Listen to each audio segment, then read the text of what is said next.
The currency war is going red hot right now with Russia and China leading that fight. You can see this with the US dollar really waning away very slowly. This will not happen overnight. I assure you, it has been going on for years, and this is something that naturally occurs. Not all countries have the reserve currency status forever. I'm going to show you a graph on that in a minute. Let's take a look at this. Beijing and Seoul agreed to direct trade in national currencies. That's South Korea and China doing deals in their own currencies. They are no longer really wanting to use the US dollar anymore because they realize, what's the point of this? I'm going to show you a diagram right from my book in a bit as well that really shows you exactly what the result of this is. You're using the US dollar because it's stable, because it's a known currency. They can trust it, but no longer is that the case, and they're going away from that. So let's take a look at this. Beijing promotes greater use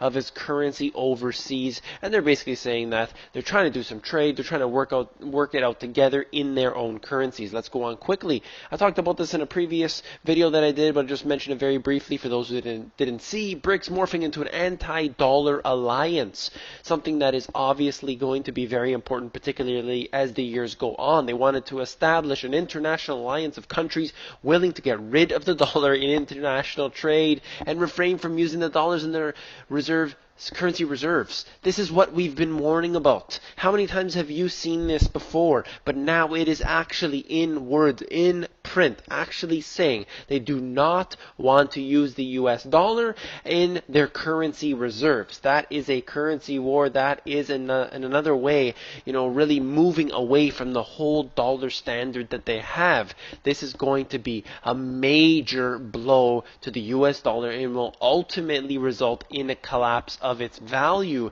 far greater than what we've seen. Russian, lead, gas, OPEC may emerge soon. They're talking about how they want to go away from that, and as I said at the beginning, Russia and China leading the pack in this. Let's take a look at this biggest thing here. This is the reserve currency status not lasting forever, and you can see over time, it only lasts so many years, and then it moves on to the new one. It is a natural evolution. Whichever country is the strongest and most stable, that's what countries want to use to do their trade. It is absolutely makes a lot of sense. I can understand why they're doing it. However, the US dollar is no longer as stable as it once was.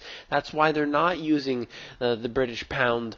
That's why they're not using France, Netherlands, Spain, Portugal, all these different countries. They don't use those currencies anymore to do these trades. They use the US dollar because of its stability, but that is really waning away. That is no longer the case anymore, and there are now 40 countries that are choosing to go the other way, and I'm getting ahead of myself. Let's take a look at this right here. This is the diagram right from my book, and basically it's very fitting actually, because it's saying China wants some oil from Russia, so they have to exchange their currency for US dollars. So they get their US dollars, they give their US dollars to Russia, and then China gets the oil from them. But they're saying, why would I want to do this when I can just use my own currency to trade? And it makes a heck of a lot of sense because they don't have to pay those transaction fees. They don't have to worry about what happens with the US holding on to these US dollars, and they have to keep them at their banking system. It doesn't make an ounce of sense for them anymore,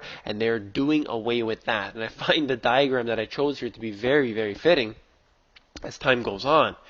Central bank's investment in yuan puts the currency near reserve status.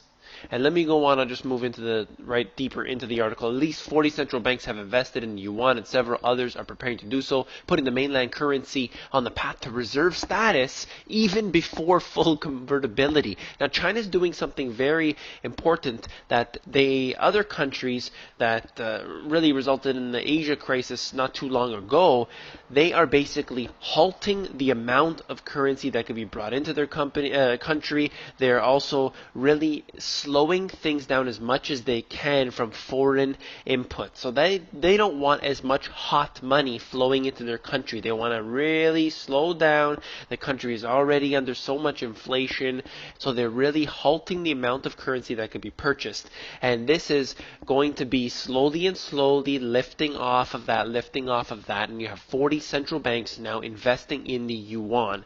That is a huge blow to the US dollar, and it marks something that could happen in the near future where China officially becomes the world reserve currency. Now, I don't know if that's going to happen overnight. I really don't see that happening, but it will mark the death of the dollar, and that's what's a big concern for all of the multinational corporations, military industrial complex, and a banking system that runs off of that US dollar and everything that it supports. So let's take a look deeper into this. Let's keep following it, and we watch as time goes on, more and more countries renouncing the US dollar, slowly waning away off that US dollar and going into currencies like the yuan.